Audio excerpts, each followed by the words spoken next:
Coming up on UCF Nightly News, voters will soon decide if they want Florida to be the next state to legalize medical marijuana.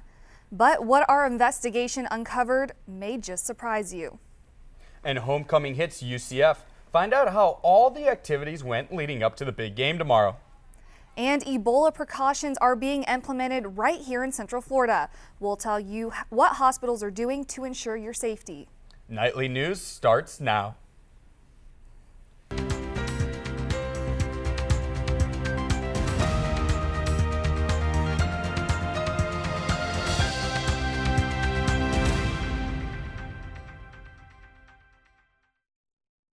Good afternoon and welcome to Nightly News. I'm Devin Cafaro. And I'm Al Hernandez. Today is Friday, October 24th.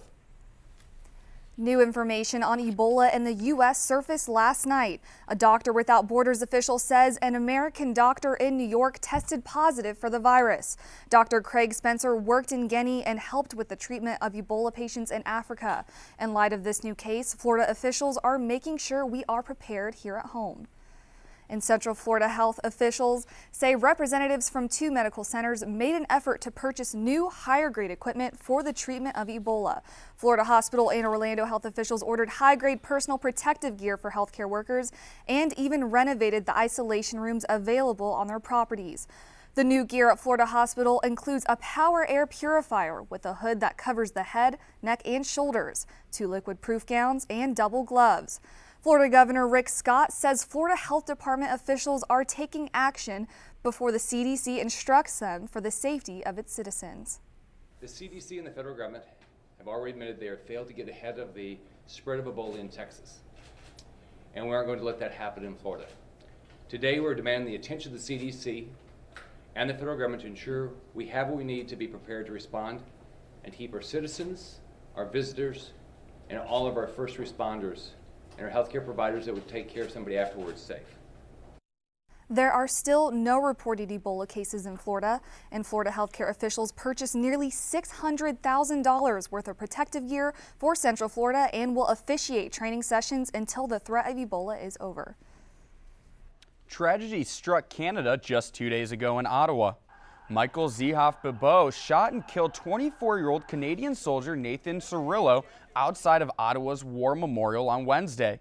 Canadian officials say the shooter then went to the nearby Parliament building and opened fire. Sergeant-at-Arms Kevin Vickers shot and killed the gunman. Prime Minister Stephen Harper called it an act of terror. The White House press secretary says Americans do not need to worry about the safety of our borders. We do have a very important counterterrorism partnership with the Canadians, and we work very closely with them to ensure the safety and security of our 2 populations, and that includes making sure that the border between our 2 countries is properly monitored and in a way that protects the citizens on both sides of it. Harper visited the memorial yesterday to pay tribute to the fallen soldier. No link to the Islamic State was found so far in the investigation. But Bibeau was not on the list of high-risk individuals. The last debate for Florida governor took place on Tuesday, and it was heated, and not just because there were no fans. Charlie Crist and Governor Rick Scott met for the last time in Jacksonville, discussing topics like minimum wage and medical marijuana. The candidates took jabs at each other the entire night, targeting personal issues from their childhoods to the ability to bring jobs to the state. But one huge dispute came when they told each other how the other was too rich to care about the concerns of the citizens. The reason he doesn't care is he's never experienced it. I watched a parent that lose the only family car. I watched the father struggle to buy Christmas presents. I went through all that as a child. Charlie never went through that. Charlie grew up with plenty of money. He's never had to worry about money. He's never had to worry about being laid off. You don't know me, and you can't tell my story. And I'm not going to tell yours, but I know you're worth about $100 or $200 million today. And, you know, God bless you for that wealth, Rick. But the way you got it was pretty unsavory. The debate comes at the tail end of the campaign for both parties. Voting takes place on November 4th in the state of Florida. Voters will also decide if they want Florida to become the 24th state to legalize medical marijuana. And what Devin Cafaro found may just surprise you. Yes, Al, and with only a couple weeks before the election, the proposed Amendment 2 continues to spark controversy, even amongst marijuana supporters. And forget what you think you know. A nightly news investigation found that Floridians are already using cannabis legally. It started in 1991 when an appellate court ruling found a couple not guilty for growing marijuana to treat their own disease. And even Florida statutes show practitioners can offer alternative healthcare treatments, and Floridians can possess marijuana if lawfully obtained by that practitioner. But now many Floridians say they're worried about how Amendment 2 will affect the way they're receiving their medicine. I spoke with a mother who currently uses medical marijuana for her son, and I found out what opponents and supporters of Amendment 2 had to say about it.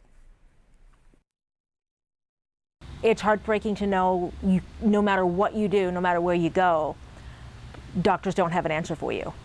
And we've been told a couple of times over the last couple of years that there's nothing left to try. We don't know what else to do. That's when Kathy Klein says she turned to medical marijuana to help treat her son, Sean. The 10-year-old suffers from epilepsy and needs daily medications for his uncontrollable seizures. I'm thrilled to have the option to use cannabis. It's one of the safest options we've got right now because the medications are pretty horrible. And that option is perfectly legal in the Sunshine State. That's because Sean claims medical necessity, meaning his conventional medications are more dangerous than marijuana. And that's all we're trying to do is get people to look at the language of the amendment and learn what they have before they give it up. Chris Ralph is a legal administrator for Health Law Services, a Florida law firm that specializes in medical necessity cases. He says if Amendment 2 passes, current patients could end up paying thousands more than they pay now. I truly believe what they have, which is the right to cultivate it and the right to authorize a third party to cultivate it for them, that will all go away and will be forced to pay cash prices through these treatment centers. And by the way, this amendment ensures that insurance companies shall never be mandated to require it. Having to purchase from a dispensary gets very expensive, and obviously insurance isn't going to cover this for anybody. As we're using it now under medical necessity, it's very reasonable. I mean, I would compare it to a medication copay almost. If they can't afford it for their children, I'll pay for it. But John Morgan, the face of the Vote Yes on 2 campaign, argues medical necessity is more of a loophole than a law. Would I be doing this if it was already legal? Medical necessity doctrine is a defense. It's like stand your ground. Does not mean it's legal. It means that it's a defense that you use in court. He believes Amendment 2 will give more Floridians easier access to medical marijuana in the long run. And although Klein thinks Amendment 2 could help more people like her son, she says she's still worried about the unknown. The most recent poll by the Tampa Bay Times shows that support for Amendment 2 is at 48%. And John Morgan told me that his poll projected 57%. Well, it sounds that either way they'll need about 60%, and we don't know if they'll get that. Yes, it's really going to come down to that 12% of undecided voters. They could really affect this election. And if you're eager to vote but don't want to wait in those long lines, have no fear. Early voting is now open on campus and all throughout Orange County. This is the first time UCF is offering early voting on campus, but if you can't make it to the Barbara Ying Center, here are a couple voting centers near the UCF area, and you can visit any of them until voting closes on November 2nd. All centers require a valid photo ID and have less than 15-minute wait times. For all locations in Orange County, visit nightlynews.ucf.edu. And homecoming week is here. The black and gold fever is taking over the UCF community. Reporter Melissa Lujan joins us from Spirit Splash, one of the year's most anticipated events. Yes, thousands of students are expected here at the Reflection Pond for UCF's biggest tradition. Students are already gathering around, prepared to take the plunge. Homecoming provides the student body with a week full of events paid for by their activity and service fee. When you walk around, there's a lot more people showing their school spirit, and it makes walking to class more enjoyable. It's a real way to bring us all together as students. You know, we all come in the same school, but we are big, and this is a way that we are able to connect with people, you know, have fun, meet up with old friends, make new ones. It's a good opportunity. This year's theme, Ignite, Fuel Your Legacy, kicked off Sunday with the 5th annual Kids Carnival, welcoming all future Knights. And UCF officials hope it promotes school spirit and brings the campus together. Oh my God. Thousands of students attended the events this week, including movie night, concert night featuring Icona Pop and B.O.B., skit night, and laughed along to comedians Chris D'Elia and Ben Bailey. I've actually been a couple other times, even though I'm just a freshman. I used to come back. It's a really great time. It's really, really fun. And to cap off the celebrations, the UCF football team will take on the Temple Owls at 5 p.m. at Bright House Network Stadium. A whole week of just awesome stuff. Alumni can come back for the game, and everybody can just enjoy a good football game on Saturday. Students can watch the crowning of the homecoming king and queen at tomorrow's game. SGA officials are giving out thousands of t-shirts and rubber ducks to celebrate Nitro's 20th birthday. It's about to get crazy. At the Reflection Pond, Melissa Lujan, UCF Nightly News. UCF officials will host the first ever on-campus fireworks display tonight at 9 p.m. at Memory Mall. The show will last approximately 10 minutes. Time now for our first look at our weather. Katie joins us at the desk to tell us what we can expect today. Yes, well, it was a little bit chilly this morning, and I noticed some students walking around with sweatshirts and scarves, but it's 78 degrees right now, 53% chance of humidity with no chance of rain for today or the rest of the weekend for that matter. And the wind is moving northeast at 11 miles an hour. So I'll have more about the nation's forecast in our 5-day outlook a little bit later, but it's going to be great weather for the game tomorrow and for the fireworks this evening. Really looking forward to the fireworks, and Yeah, I me always too. like the cool weather. Yeah. Definitely. We should definitely go tonight. Still ahead on Nightly News, the Boys and Girls Club came to UCF for a special event. Hear what message they received about their futures. And October is Breast Cancer Awareness Month. Find out how UCF is going pink to raise awareness.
While you tailgate before the game tomorrow, you may be able to win some prizes. That's right. All fans have to do is recycle.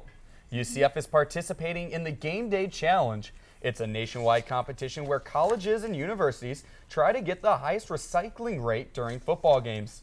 Last year, UCF did not come in first, but the Knights were very close. Like last year, our game day challenge was against USF. So we try and get more recyclable items than them. And last year we came in third, and we'd really love to either, take second, first, and improve every year. By turning in full recycling bags to SGA. October is Breast Cancer Awareness Month.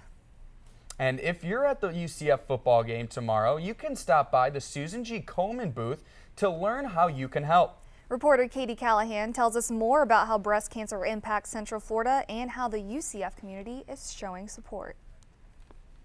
Because you're kind of in this free fall when they tell you you have breast cancer. Lana Biondi was diagnosed with stage 3 breast cancer in 2011. Her cancer journey included a double mastectomy, 40 radiation treatments, and 8 rounds of chemo.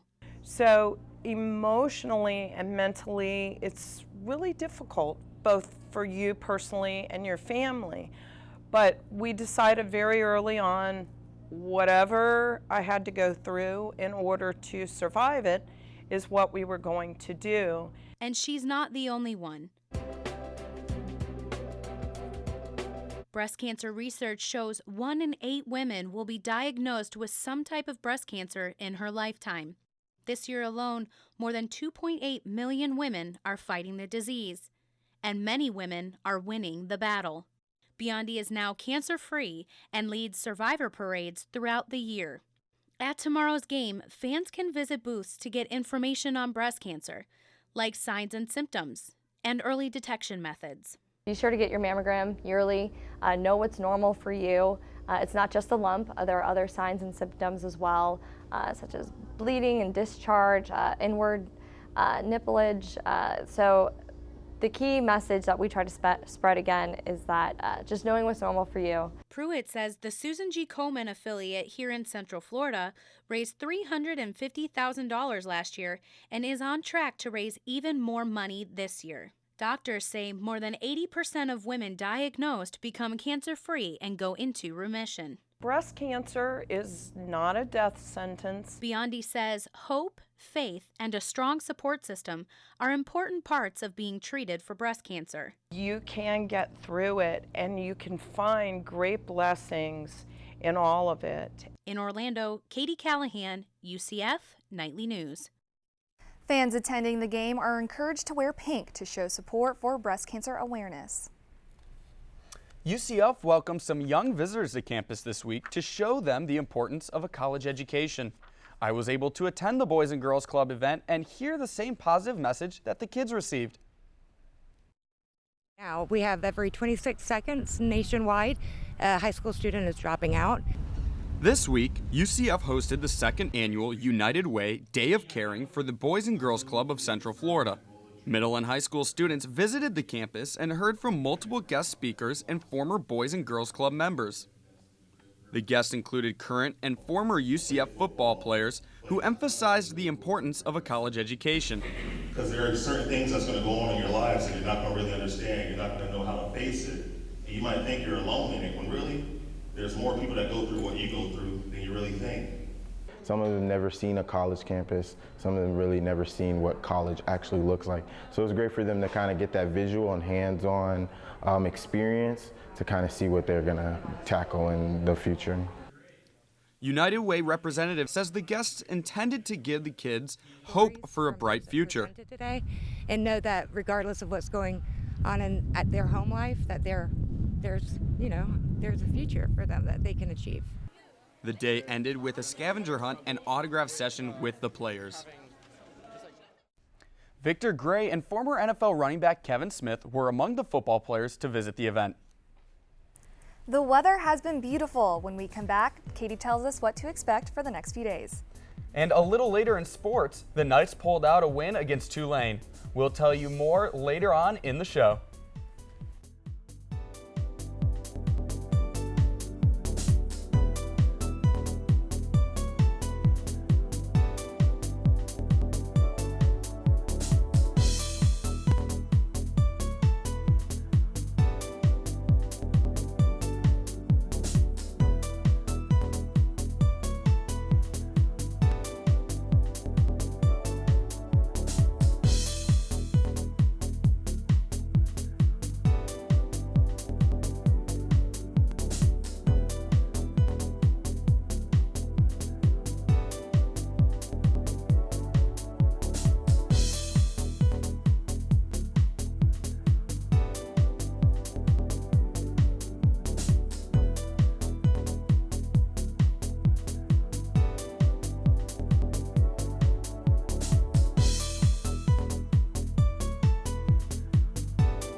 Welcome back to Nightly News. I'm Katie Callahan with a look around town with the weather.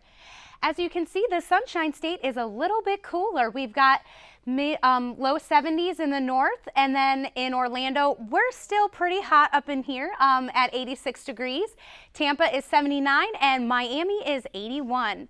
And let's go ahead and take a look at our beautiful 5-day forecast.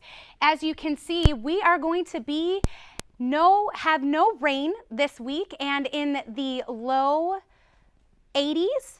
So it's perfect for fall weather, fall festivities, and you might want to put on your long johns though at night because we're looking at 60s and 59 degrees throughout the next 5 days. So it will be a little bit chillier than we're used to at night. Now let's go back to the desk with Devin and Al.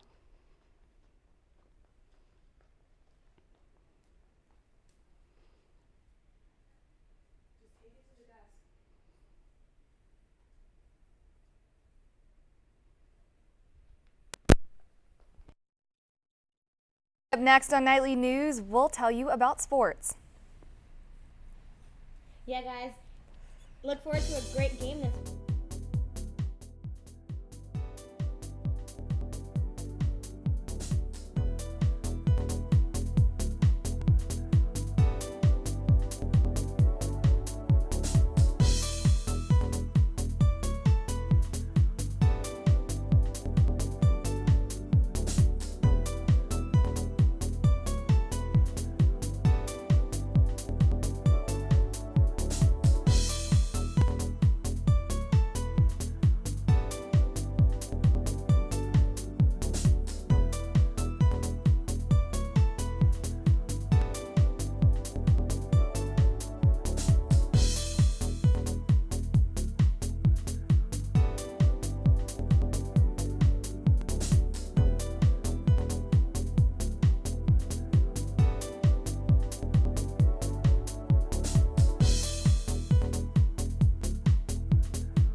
Welcome back, Knights fans. I'm Brittany Jackson, and this is your UCF Sports Update.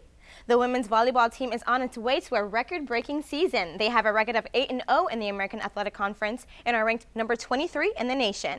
The AAC named senior middle blocker Delana Sarden Offensive Player of the Week for the second straight week. The Knights host Houston tonight at 7 and Tulane on Sunday at 2. The Knights were at it again after a rocky start. The football team pulled out another win this past weekend, defeating Tulane 20-13. This marks the fourth consecutive win for the Knights, and they improved to 2-0 in the AAC. The Knights were down early in the first quarter after a turnover. Tulane took advantage of the fumble and put a field goal on the board. UCF's defense kept the Knights in the game with interceptions from Brandon Alexander and Jacoby Glenn. In the second quarter, head coach George O'Leary replaced starting quarterback Justin Holman for second-string QB Nick Patty. Patty rushed for 16 yards before O'Leary decided to put Holman back in. Wide receiver Rennell Hall provided a spark in the third, returning a kick for 51 yards, setting up a drive that ended on a 45-yard touchdown pass to Brashad Perryman and extending the lead to 20-6. Tulane added one more score, but that would be it as UCF held on 20-13. Get ready to cheer the football team on tomorrow night at our homecoming game. The Knights wrap up homecoming week against Temple. We all remember that insane end zone catch from J.J. Wharton against the Owls last year. Will we have another highlight reel play this season? The only way to find out is if you're there. The game starts at 5 p.m. tomorrow night. That's it for sports. Back to Alan Devin at the desk. Thanks, Brittany. It sounds like it's going to be exciting. I'm definitely tailgating tomorrow and going to the game. I cannot wait for the game, especially if there's going to be crazy plays like last year's Temple game. Are you excited for Spirit Splash? I know it's about to start any moment now. I know. We should go right after the show is over. Let's do it. Just run out there, strip off this jacket. I'm ready to jump into the pool. Yes, and hopefully we'll see you there. And that's all the time we have for now. Thanks for joining us. If you have a story idea or comment about something that you've seen here on Nightly News, email us at nightlynews.ucf.edu. And be sure to check us out online at nightlynews.ucf.edu. Join us here again next week, and until then, have a great weekend.